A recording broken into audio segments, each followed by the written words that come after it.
Hi all, എല്ലാവർക്കും my നോട്ട്ബുക്കിലേക്ക് സ്വാഗതം. So ഇന്ന് നമ്മൾ പഠിക്കാൻ പോകുന്നത് 25 ചോദ്യങ്ങളാണ്. 25 പ്രീവിയസ് ചോദ്യങ്ങളാണ്. ബയോളജി അഥവാ ജീവശാസ്ത്രത്തിലെ മുൻകാല ചോദ്യങ്ങളാണ് നമ്മൾ ഇന്ന് ഡിസ്കസ് ചെയ്യാൻ പോകുന്നത്. സോ ഇതിന്റെ എല്ലാത്തിന്റെയും PDF ഞാൻ www.bibimohanan.com എന്ന ബ്ലോഗിൽ കൊടുത്തിട്ടുണ്ട്. അതിന്റെ ലിങ്ക് ഞാൻ ഡിസ്ക്രിപ്ഷനിൽ കൊടുക്കുന്നതാണ്, ഡൗൺലോഡിംഗ് ലിങ്ക്. ഇനി എഞ്ചിനീയറിംഗ് കോമ്പറ്റേറ്റീവ് എക്സാംസിന് തയ്യാറെടുക്കുന്നവർ AAADC എന്ന ചാനൽ വിസിറ്റ് ചെയ്യാം. അതിൽ industrial extension officer, RRB, JEE, SSC, JEE ഉൾപ്പെടെയുള്ള ടെക്നിക്കൽ എക്സാമുകൾക്കുള്ള ക്ലാസുകൾ പ്രൊവൈഡ് ചെയ്യുന്നുണ്ട്. ഇനി അതിന്റെ നോട്ട്സ് ലഭിക്കുന്നത് ഈ ഒരു ബ്ലോഗിലുമാണ്, notebookofeprofessor.blogspot.com. സോ നമുക്ക് ക്ലാസ് സ്റ്റാർട്ട് ചെയ്യാം. ജീവശാസ്ത്രം മുൻകാല ചോദ്യങ്ങൾ. ജീവശാസ്ത്രത്തെ പറ്റി ചോദിച്ചിട്ടുള്ള, അതുമായി ബന്ധപ്പെട്ട് ചോദിച്ചിട്ടുള്ള ചോദ്യങ്ങളാണ് നമ്മൾ പഠിക്കുന്നത്. ആദ്യത്തേത്, ശ്വസനവാതകങ്ങളുടെ സംവഹനം സഹായിക്കുന്ന രക്തത്തിലെ ഘടകം. ശ്വസനവാതകങ്ങളുടെ സംവഹനം സഹായിക്കുന്ന രക്തത്തിലെ ഘടകം ഏതാണ്? ശ്വസനവാതകങ്ങളുടെ സംവഹനമൊക്കെ സഹായിക്കുന്നത് രക്തത്തിലെ ചുവന്ന രക്താണുക്കൾ അല്ലെങ്കിൽ RBC.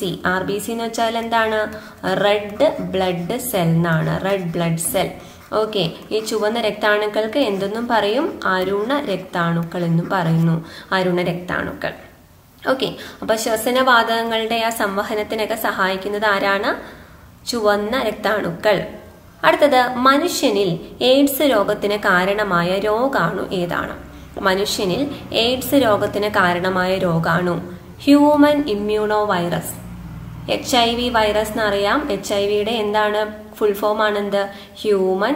ഹ്യൂമൻ ഇമ്മ്യൂണോ വൈറസ് എന്ന് പറയുന്നത്, ഹ്യൂമൻ ഇമ്മ്യൂണോ വൈറസ്. അടുത്ത ചോദ്യം, ഏത് ഹോർമോണാണ് ജീവികൾക്ക് ബാഹ്യമായ ചുറ്റുപാടിൽ ആശയവിനിമയം നടത്താൻ സഹായിക്കുന്നത്? ഏത് ഹോർമോണാണ് ജീവികൾക്ക് ബാഹ്യമായ ചുറ്റുപാടിൽ ആശയവിനിമയം നടത്താൻ സഹായിക്കുന്നത്? അത് ഫിറോമോണാണ്. ഫിറോമോൺസ് ആണ് ജീവികൾക്ക് ആശയവിനിമയം നടത്താൻ സഹായിക്കുന്നത്. അടുത്ത ചോദ്യം, BT വഴുതനയിലെ BT എന്നതിന്റെ പൂർണ്ണ രൂപം എന്താണ്? BT വഴുതനയിലെ BT എന്നതിന്റെ പൂർണ്ണ രൂപം എന്താണ്? അത് ബേസിലസ് ട്യൂറിൻ ജിയൻസിസ്. ബേസിലസ് ട്യൂറിൻ ജിയൻസിസ് എന്നത് ഒറ്റ വാക്കാട്ടോ, ജിയൻസിസ്. ആൻഡ് അടുത്ത ചോദ്യം, എലിപ്പനിക്ക് കാരണമായ സൂക്ഷ്മജീവി ഏത്? എലിപ്പനിക്ക് കാരണമായ സൂക്ഷ്മജീവിയാണ് ബാക്ടീരിയ. ബാക്ടീരിയയാണ് എലിപ്പനി ഉണ്ടാക്കുന്നത്. MS സ്വാമിനാഥൻ വികസിപ്പിച്ച ഗോതമ്പിനം ഏത്? MS സ്വാമിനാഥൻ വികസിപ്പിച്ച ഗോതമ്പിനമാണ് സർബതി സൊണോറ. സർബതി സൊണോറ. അടുത്ത ചോദ്യം, ഏറ്റവും പൊക്കം കൂടിയ സപുഷ്പിയായ സസ്യം ഏത്? ഏറ്റവും പൊക്കം കൂടിയ സപുഷ്പിയായ സസ്യം ഏതാണ്? യൂക്കാലിപ്റ്റസ്. യൂക്കാലിപ്റ്റസ് ആണ് ഏറ്റവും പൊക്കം കൂടിയ സപുഷ്പിയായ സസ്യം. അടുത്ത ചോദ്യം, കാർഷിക മേഖലയിലെ നീല വിപ്ലവം എന്ത് ഉൽപാദനത്തിന്റെ വികസനവുമായി ബന്ധപ്പെട്ടതാണ്? എന്തിന്റെ ഉൽപാദനത്തിന്റെ വികസനവുമായി ബന്ധപ്പെട്ടതാണ് കാർഷിക മേഖലയിലെ നീല വിപ്ലവം അല്ലെങ്കിൽ ബ്ലൂ റവല്യൂഷൻ? എന്താണ്? മീൻ അല്ലെങ്കിൽ മത്സ്യ ഉൽപാദനത്തിന്റെ വികസനവുമായി ബന്ധപ്പെട്ടതാണ് എന്ത്? നീല വിപ്ലവം. ഒരു ആവാസ വ്യവസ്ഥയിൽ ഉൽപാദകർ എന്നറിയപ്പെടുന്നത് ഹരിത സസ്യങ്ങളാണ്, ഹരിത സസ്യങ്ങൾ. അടുത്തത്, പോളിയോ തുള്ളിമരുന്ന് കണ്ടുപിടിച്ച ശാസ്ത്രജ്ഞൻ. പോളിയോ തുള്ളിമരുന്ന് കണ്ടുപിടിച്ച ശാസ്ത്രജ്ഞൻ ആൽബർട്ട് സാബിൻ. പോളിയോ തുള്ളിമരുന്ന് കണ്ടുപിടിച്ച ശാസ്ത്രജ്ഞനാണ് ആൽബർട്ട് സാബിൻ.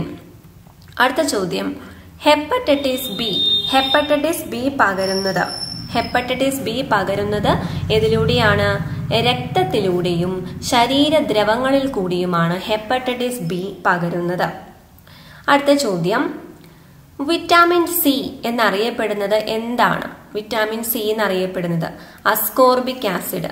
അപ്പൊ ഇത് നേരെ തിരിച്ചും ചോദിക്കാം, അസ്കോർബിക് ആസിഡ് എന്നറിയപ്പെടുന്നത് ഏത് വൈറ്റമിൻ ആണ്?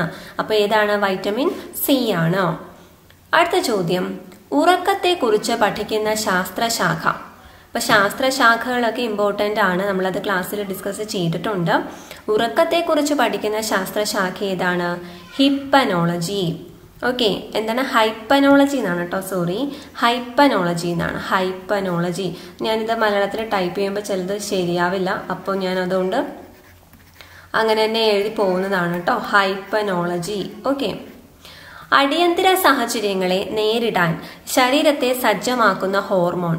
അടിയന്തര സാഹചര്യങ്ങളെ നേരിടാൻ ശരീരത്തെ സജ്ജമാക്കുന്ന ഹോർമോൺ ഏതാണ്? അഡ്രിനാലിൻ.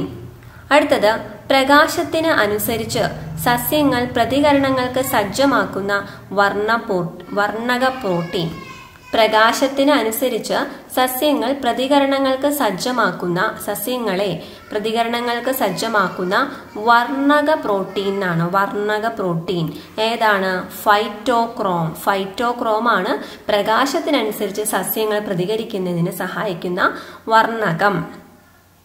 അടുത്ത ചോദ്യം, മൂത്രത്തിന് മഞ്ഞ നിറം ഉണ്ടാവുന്നതിന് കാരണം എന്താണ്?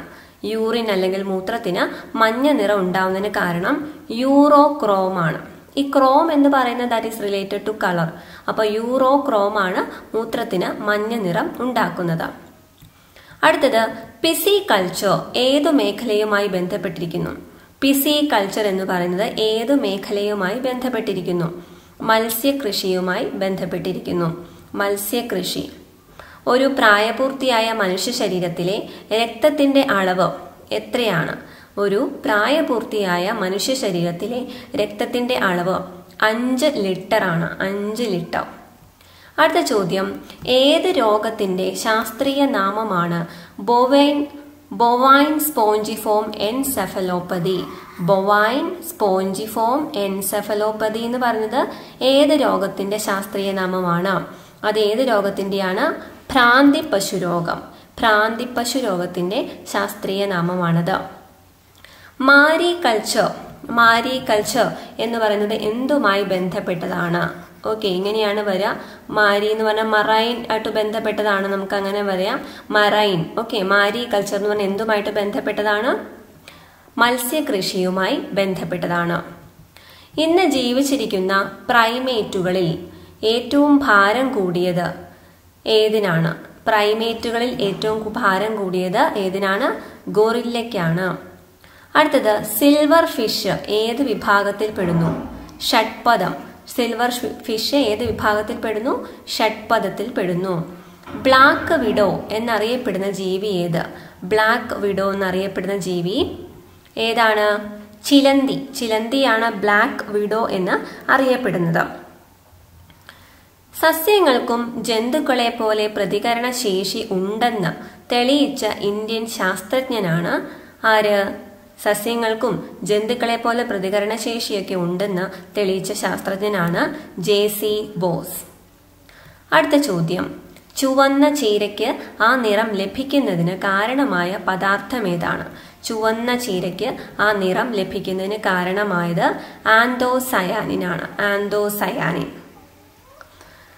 അപ്പൊ ഈ ഒരു ക്ലാസ് നിങ്ങൾക്ക് ഇഷ്ടപ്പെട്ടു എന്ന് തന്നെ കരുതുന്നു. ഈ ഒരു ക്ലാസ് ഇഷ്ടമായെങ്കിൽ നിങ്ങളിത് ലൈക്ക് ചെയ്യാനും ഷെയർ ചെയ്യാനും മറക്കരുത്. അതുപോലെ ഈ ചാനൽ ആദ്യമായിട്ട് കാണുന്നവരാണെങ്കിൽ സബ്സ്ക്രൈബ് ചെയ്യുക. സബ്സ്ക്രൈബ് ചെയ്തവർ ബെൽ ഐക്കൺ കൂടി പ്രസ് ചെയ്യുക, എന്നാലാണ് എല്ലാ നോട്ടിഫിക്കേഷൻസും ലഭിക്കുകയുള്ളൂ. അതുപോലെ കോമ്പറ്റേറ്റീവ് എക്സാംസിൽ, എഞ്ചിനീയറിംഗ് കോമ്പറ്റേറ്റീവ് എക്സാംസിൽ തയ്യാറെടുക്കുന്നവർ TRIPLE എന്ന എൻ്റെ ചാനൽ വിസിറ്റ് ചെയ്യാം, സപ്പോർട്ട് ചെയ്യണം. അതുപോലെ നോട്ട്ബുക്ക് ഓഫ് എ professor.blogspot.com എന്ന് പറഞ്ഞ TRIPLE ബ്ലോഗാണ്. ഓക്കെ, സോ ഇത്രയും പറഞ്ഞുകൊണ്ട് ഈ ഒരു ക്ലാസ് നമ്മൾ വൈൻഡപ്പ് ചെയ്യുകയാണ്.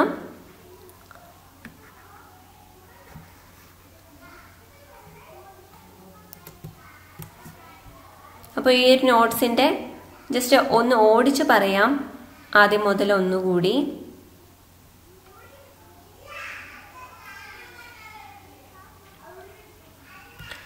ശ്വസനവാഹനങ്ങളുടെ സംവഹനത്തിന് സഹായിക്കുന്നത് ചുവന്ന രക്താണുക്കൾ.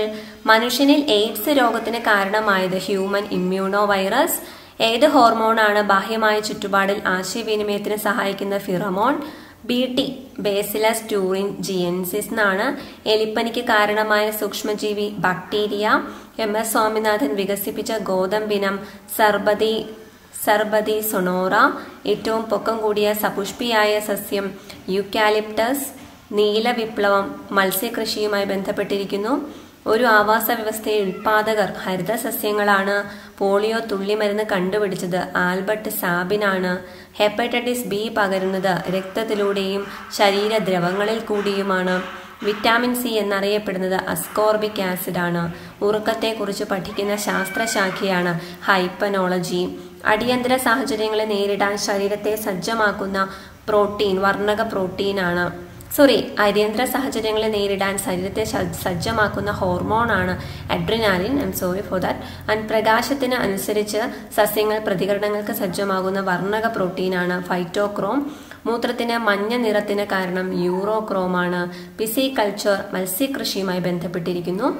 ഒരു പ്രായപൂർത്തിയായ മനുഷ്യ ശരീരത്തിൽ 5 ലിറ്റർ ആണ് ബ്ലഡ് ഉണ്ടാവുക. ഒരു രോഗത്തിന്റെ ശാസ്ത്രീയ നാമം ബൊവൈൻ സ്പോഞ്ചിഫോം എൻസെഫലോപ്പതിയാണ്. അത് ഭ്രാന്തി പശുരോഗമാണ്. മാരികൾച്ചർ മത്സ്യകൃഷി. ജീവിച്ചിരിക്കുന്ന പ്രൈമേറ്റുകളിൽ ഏറ്റവും ഭാരം കൂടിയത് ഗൊറില്ല. സിൽവർ ഫിഷ് ഷഡ്പദമാണ്. ഫിഷ് എന്ന് കേട്ടാൽ അത് ഷഡ്പദമാണെന്ന് മനസ്സിലാക്കുക. ബ്ലാക്ക് വിഡോ എന്നറിയപ്പെടുന്നത് ചിലന്തിയാണ്. സസ്യങ്ങൾക്കും ജന്തുക്കളെ പോലെ പ്രതികരണ ശേഷി എന്ന് കണ്ടുപിടിച്ചത് JC ബോസ് ആണ്. ചുവന്ന ചീരയ്ക്ക് നിറം ലഭിക്കുന്നതിന് കാരണമായത് ആന്തോസയാനിൻ ആണ്. So thank you so much for watching this video.